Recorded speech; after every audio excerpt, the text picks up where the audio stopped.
Estou errada por me recusar a ter um relacionamento próximo com o pai do meu noivo depois de um comentário inapropriado que ele fez enquanto eu estava grávida? Me chamo Julia. Tenho 31 anos e estou grávida do meu primeiro filho, uma menina. Estou noiva do Rafael, meu parceiro há 4 anos, um homem doce, atencioso e que sempre me apoiou. Mas nos últimos meses, algo começou a me incomodar profundamente e, por mais que eu tente racionalizar, a sensação só cresce. Tudo começou num jantar com o pai dele. Eu estava na 19ª semana da gestação. A barriga já começava a despontar. E eu estava naquela fase em que tudo ainda parece novo, mágico, mas também um pouco assustador. Rafael achou que seria uma boa ideia irmos jantar na casa do pai dele, o Vicente. Disse que ele estava animado para nos ver, que tinha comprado um vinho especial para ele e para o Rafael, claro, e que queria conversar sobre a chegada da neta. Eu hesitei. O pai do Rafael sempre me causou um certo desconforto, embora eu nunca tivesse conseguido apontar exatamente o porquê, até aquela noite. A noite começou bem, com conversas banais sobre trabalho, planos para o enxoval, nomes para o bebê. Eu estava me esforçando para parecer animada, sorridente, tentando esquecer que estava com os pés inchados e vontade de ir embora. Vicente falava alto, gesticulava muito e não perdia a chance de jogar alguma piada sem graça no meio das frases. Com o passar das horas, o tom da conversa foi mudando. Vicente, depois de tomar algumas taças de vinho, começou a fazer comentários que me deixaram desconfortável, daqueles com duplo sentido. Elogios exagerados demais para uma futura nora. Foi no meio do jantar, enquanto eu pegava uma porção generosa de lasanha no prato, que ele soltou aquele comentário inesperado. "Ah, estou vendo que você está crescendo, hein?" disse Vicente. Com um sorrisinho torto e um tom de voz que soava desconfortavelmente casual, como se dissesse algo íntimo demais para aquele momento. Olhei para ele constrangida. E respondi com um pequeno sorriso educado, tentando manter a calma. Minha barriga finalmente está começando a aparecer. Quis soar natural, mas minha voz saiu um pouco trêmula. Foi quando reparei numa troca de olhares súbita entre Vicente e Rafael. Eles riram baixinho, com aquele riso cúmplice e meio adolescente, cheio de malícia, que imediatamente me fez sentir excluída e deslocada ali no meio da sala de jantar. O ar ficou pesado, estranho. Aquela risadinha infantil destoava do ambiente supostamente familiar e carinhoso. Curiosa, tentei entender o que causava toda aquela cumplicidade incomum e perguntei, franzindo o senho. "O que foi?" Queria que aquela sensação ruim cessasse, mas uma pontada de insegurança já começava a se formar no meu peito. Rafael, segurando a risada com dificuldade, lançou uma resposta leve, quase como se parodiasse a situação. Ele estava falando dos seus peitos. Aquelas palavras funcionaram como um golpe seco e inesperado. A risada que escapou dos dois depois disso soou para mim como um soco no estômago. Quase perdi o ar por um instante, e minha mente quis apagar tudo aquilo de uma vez. Que eu conseguisse reunir forças para expressar o que sentia, Vicente, com aquela naturalidade que só me deixava mais desconfortável, completou. "Desculpa, mas não consigo deixar de notar. Não consigo não olhar." Na gravidez da mãe do Rafa, os peitos dela também ficaram enormes. Era uma beleza. Ele disse aquilo olhando para mim, com um brilho estranho nos olhos, como se estivesse compartilhando um segredo íntimo demais para aquelas circunstâncias. E ainda por cima, totalmente inadequado. Fiquei completamente paralisada. A vontade era rir para disfarçar. Mas aquele riso saiu nervoso, frouxo, quase um choro disfarçado. Eu queria fugir dali, jogar o prato no chão, levantar e desaparecer. Senti um nó enorme na garganta, o rosto queimando numa mistura de raiva, vergonha e impotência. Mas a pior parte era olhar para Rafael, que sempre fora tão sensível às minhas emoções, e vê-lo quase alheio a tudo aquilo. Parecia que ele fingia não perceber meu desconforto, ou simplesmente preferia ignorá-lo. Não conseguia decifrar se era omissão, conivência, ou apenas um esforço para manter a paz naquele momento. Com a voz falhando, tentei mudar de assunto o mais rápido possível. Mudei para um tema neutro, qualquer coisa que afastasse aquela sensação sufocante. Finjo que não escutei. Finjo que aquilo não me atingiu. Mas a verdade é que doeu. Doeu muito. Doeu sentir que minha vulnerabilidade era motivo de piada. Doeu não me sentir protegida pelo homem que amo. Doeu estar ali e me sentir mais sozinha do que nunca. Na volta para casa, no carro, o silêncio entre nós era pesado, quase palpável. As luzes da rua passavam rápido pelas janelas, lançando sombras que pareciam acompanhar a tensão no ar. Eu apertava o lenço no colo, tentando segurar as lágrimas que ameaçavam cair, enquanto minha mente remexia cada palavra daquela noite. Finalmente respirei fundo, buscando equilíbrio para escolher bem o que ia dizer. "Aquele comentário... você achou normal?" Perguntei tentando soar calma, mas deixando escapar uma pontinha de dor na voz. Rafael olhou de relance para mim, seus olhos revelando um leve incômodo, mas sem se deixar abalar. Em seguida, voltou o olhar para a estrada, ostensivamente ignorando a questão. Qual? O do meu pai? Ah, Julia, é só o jeito dele. Ele é assim. Não pensa antes de falar. A voz estava firme, quase desdenhosa, como se tentasse banalizar o que tinha acontecido. Eu engoli em seco, tentando evitar que o choro viesse à tona. Porém, precisava que ele realmente entendesse. Mas ele não só pensou, como disse, repliquei, tentando controlar a voz para não soar acusatória, e ainda ficou rindo contigo. Você viu como me deixou desconfortável? Como aquilo me fez sentir vulnerável? Rafael soltou um bufar rápido, impaciente. Amor, ele não teve intenção ruim. É só... Sabe como são os homens velhos? Meio sem filtro. O jeito como ele pronunciou meio sem filtro soou como se estivesse minimizando uma situação, que pra mim era muito mais pesada. Meu peito apertou. Meio sem filtro? Repeti, a voz tremendo por dentro, mais firme. Ele estava comentando dos meus peitos, Rafael. Peitos que estão mudando porque eu estou gerando uma vida. Isso não é engraçado, não é uma piada, é invasivo. O rosto dele endureceu, e o silêncio se instalou novamente. Eu podia sentir sua frustração, e isso me doía quase tanto quanto as palavras dele. Tá, eu entendo. Foi estranho, sim, disse menos ríspido.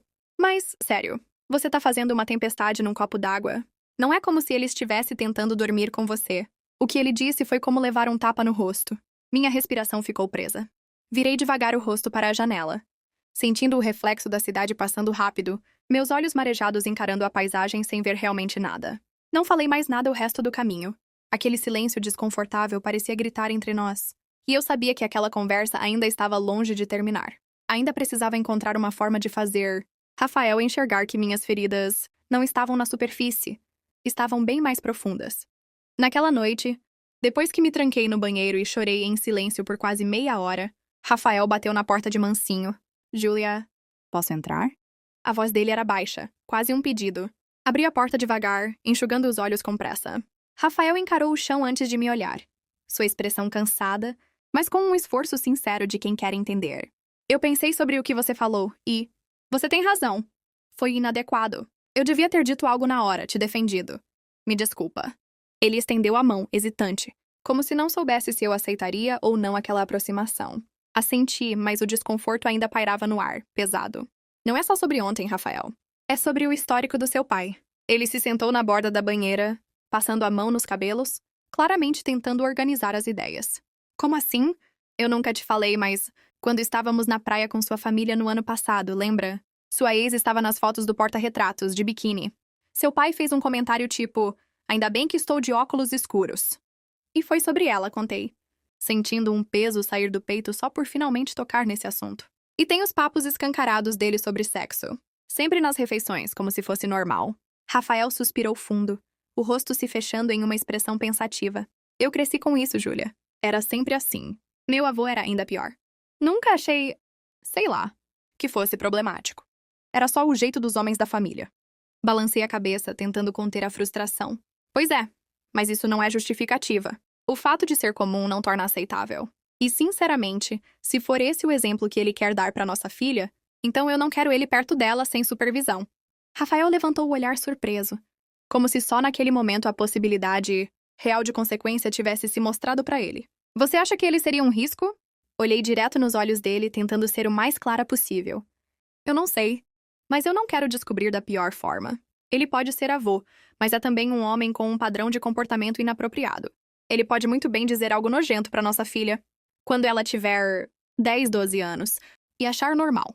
Isso não é um risco que eu estou disposta a correr. O silêncio se instalou entre nós, tenso. Rafael olhou para as próprias mãos, pensativo, e parecia finalmente perceber a gravidade do que eu dizia. Minha angústia não era um exagero, era um alerta. Mesmo pessoas próximas podem transmitir valores ou atitudes que não queremos para quem amamos. Percebi que agora ele precisava de tempo para digerir tudo, mas que nossa conversa havia aberto um novo olhar para o futuro que queremos construir juntos. O tempo passou, e esse assunto continuou voltando como uma onda que nunca quebra. Por mais que eu tentasse focar na reta final da minha gestação, na expectativa do enxoval, no planejamento do quartinho da nossa filha, sempre havia um momento, um comentário torto num almoço, uma lembrança disparada por conversa com amigas ou parentes, em que aquela inquietação reaparecia, teimosa e impossível de ignorar. É como se a atmosfera mudasse ao mínimo sinal da presença dele, e eu tivesse que recalibrar todo o meu comportamento para não despertar. Comentários ou reações indesejadas. As pessoas ao redor tentam justificar. Ah, mas ele é assim mesmo. Ele cresceu em outra época, com 4 irmãos e um pai que era um bruto. Pelo menos ele está presente, né? Tem tanto pai ausente por aí? Ouço essas frases como quem escuta a chuva cair do lado de fora, distante e incapaz de secar o que insiste em se infiltrar dentro de mim. Porque nenhuma dessas racionalizações muda o que eu sinto quando estou perto dele.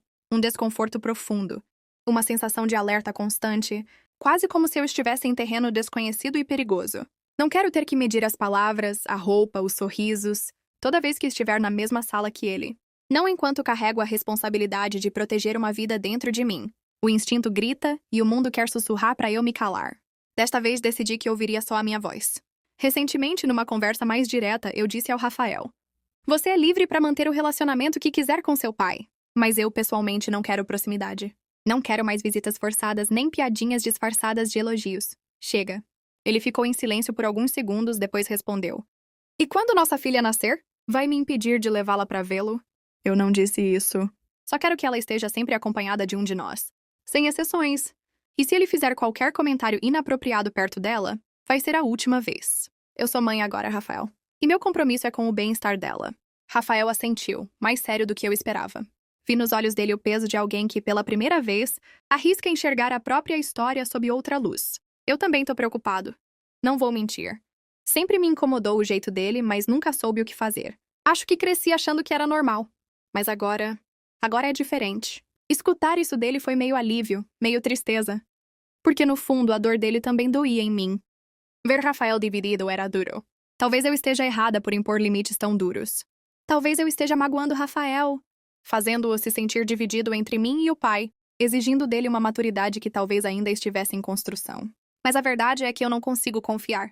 Não consigo ignorar o incômodo em nome da família. Se proteger minha filha significa desagradar algumas pessoas, então que assim seja. Ainda tento todos os dias não dar espaço ao ressentimento. Não estou tentando causar conflito. Estou tentando construir um espaço seguro. E às vezes, isso começa com um simples mais firme: não quero estar perto dessa pessoa. Talvez para muita gente isso seja radical. Talvez me vejam como exagerada, ou até irracional, mas sinceramente, começo a achar que o mundo anda precisando repensar o que considera razoável. Se zelar pelo bem-estar da minha filha e por minha própria dignidade soa como afronta, aceito o rótulo. Entre paz aparente e segurança real, já fiz minha escolha. Muito obrigada por assistir até aqui. E se gostou dessa história, nos siga para relatos como esses todos os dias.